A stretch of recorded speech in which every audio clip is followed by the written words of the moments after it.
All right, let's just get right into it. We're going to talk about a feeling that, well, so many of us know, but almost nobody actually talks about. It's the feeling of being totally fine on the outside while you're quietly falling apart on the inside.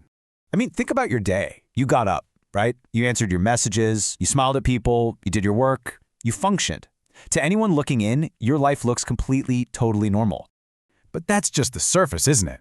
Because underneath all that functioning, there's this quiet, nagging feeling that something's not right, that something's fracturing. Like you're holding a building together while the foundation is just cracking underneath. Well, this thing, it actually has a name, silent burnout. And it's not some big, dramatic collapse where you just stop everything. No, it's a quiet endurance. It's the feeling of pushing through day after day while a little part of you feels less and less alive. You see, we have this myth in our heads that burnout is this huge public breakdown, a big cinematic moment. But the reality for most people? It's a quiet, private battle. It's an endurance test that you fight completely in silence, where you're the only one who knows it's even happening. So, how do you know if this is happening to you? How can you possibly spot something so quiet? Well, let's look at the evidence.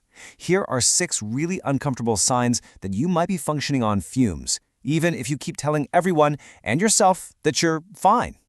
First up, you're tired in a way that sleep just doesn't fix. This isn't just physical exhaustion. It's a deep, soul-level depletion because your mind, it just never, ever shuts down.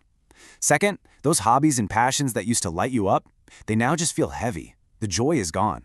And it's not because you're lazy, it's because your inner battery is completely, utterly drained.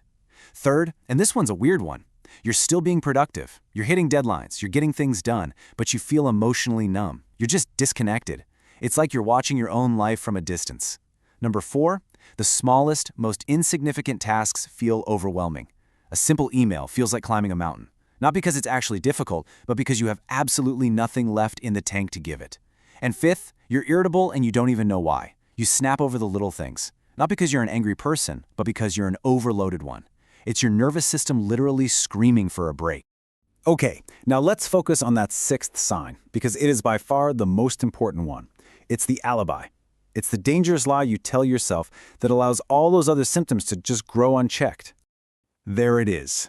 That one sentence. You know you've said it to yourself.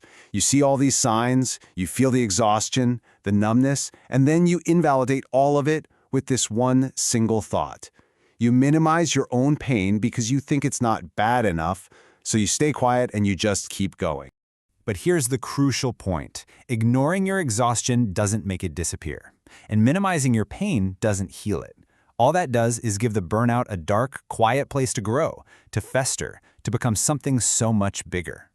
And that's the paradox that makes silent burnout so incredibly dangerous. It hides behind your greatest asset, your strength.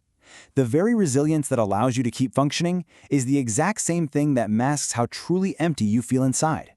You don't look broken, so no one ever asks if you are. Which brings us to the most important part of this entire explainer, the verdict. And the subtitle here really says it all. You do not have to be completely broken to rest. Let's just sit with that for a second. Read it again. You do not need to hit rock bottom to deserve rest. Your pain is valid right now. Your exhaustion is real right now. You don't have to wait for a total collapse to finally give yourself permission to stop. So if this story has felt uncomfortably, deeply familiar to you, if you saw yourself in those signs, then there is something you absolutely need to understand, and this is not up for debate. Your mind is not weak. What you are feeling is not a sign of failure, and it's not a character flaw. It's exhausted. That's it. It's as simple as that. It's a battery that's been run down to 0, and you're still trying to run a supercomputer on it. It's been asking for a break in all those quiet ways we just talked about. And so, really the only question left is this. After all this time of pushing through, of enduring in silence, isn't it finally time to listen?